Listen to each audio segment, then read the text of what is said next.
अस्सलाम वालेकुम। कैसे हैं आप लोग? उम्मीद है खैरियत से होंगे। अच्छा, मैं जानता हूँ सबको इंतज़ार है कि जो ईमेल स्टेट बैंक की लास्ट वर्किंग डे पे आई थी वो एक्चुअल में है क्या और उसमें किन किन लोगों का फ़ायदा हो सकता है। आप जैसा सब जानते हैं कि 3-4 दिन ये छुट्टियाँ ही हैं, Saturday Sunday Monday Tuesday. Wednesday को तो मैं ईमेल जाके चेक करके आपको इंशाल्लाह ताला उस पर अपडेट करूँगा, लेकिन मैंने अपने सोर्सेज से, अपने दोस्तों से जो इस फील्ड में हैं, उनसे काफ़ी मालूमात हासिल करने की कोशिश की है। तो मुझे तो काफ़ी पुरुम्मीद और खुश कर देने वाली खबर ही लगी है, तो मैंने कहा मैं आपके साथ शेयर कर लूँ क्योंकि सारे लोग मुझसे पूछ रहे हैं कि हम आपकी वीडियो का इंतज़ार कर रहे हैं। अच्छा, उसमें मुझे तो ये बताया गया है कि जिस तरह बेंचमार्क 1 में था कि जिनके सारे प्रॉपर्टी प्लस केसेस अप्रूव थे, सिर्फ डिस्बर्समेंट पेंडिंग थी वो था।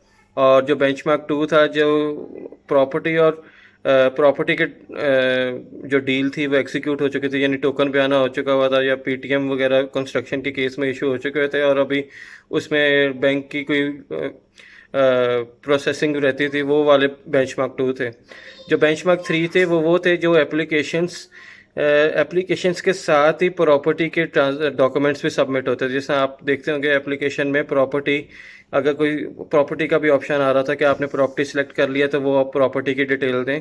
तो लोगों ने, कुछ बैंक्स का भी ऐसा प्रैक्टिस था, कुछ लोगों ने भी इसी तरह किया कि अभी अप्रूवल लेने से पहले ही प्रॉपर्टी का टोकन या बयाना करके वो केस लॉगिन करवा दिया।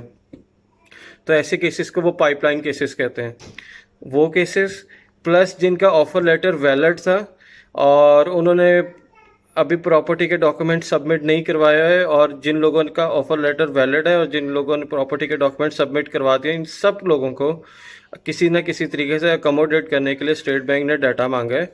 अच्छा, इसमें जिन लोगों के ऑफर लेटर एक्सपायर हो चुके थे और वो प्रॉपर्टी के ट्रांजैक्शंस का डाटा बैंक के कहने पे इकट्ठा कर रहे थे और सारे डॉक्यूमेंट्स जमा करवा रहे थे, और अब उन्हें पता चल रहा है कि उनका ऑफर लेटर एक्सपायर हो गया हुआ है, तो ये लोग, इन लोगों का भी डाटा जाना है। तो मेरा नहीं ख्याल कि अब कोई बंदा रह जाएगा इससे, और इंशाल्लाह ताला सिवाय न्यू केसेस लॉगिन होने के, हर तरह के कस्टमर का डाटा अब स्टेट बैंक के पास जाएगा। और होपफुली हमें एक हफ्ते तक जब ये डाटा जाएगा इस आफ्टर हॉलीडेज़, तो इंशाल्लाह ताला विद इन 1 वीक हमें स्टेट बैंक की तरफ से भी इस पर कोई रिस्पांस आ जाएगा और हमें पता चल जाएगा कि किस किस कैटेगरी को स्टेट बैंक ने अलाउ कर दिया है।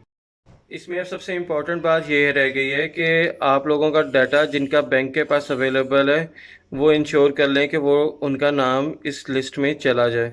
और जिन लोगों का डाटा अभी बैंक वाले रिसीव नहीं कर रहे हैं वो जाके उनको फिज़िकली डॉक्यूमेंट्स हार्ड फॉर्म में सबमिट करवा के आएँ। और वो जो आपने ईमेल जिसका मैंने पहले गाइड किया था डॉक्यूमेंट्स अटैचमेंट का, उसको एक टॉप अप भी कर दें और आप लोग ये डॉक्यूमेंट सबमिट करवाएं, ताकि आप लोगों के ये जो केसेस का डाटा अब जाना है वो फुल कंप्लीट जाए।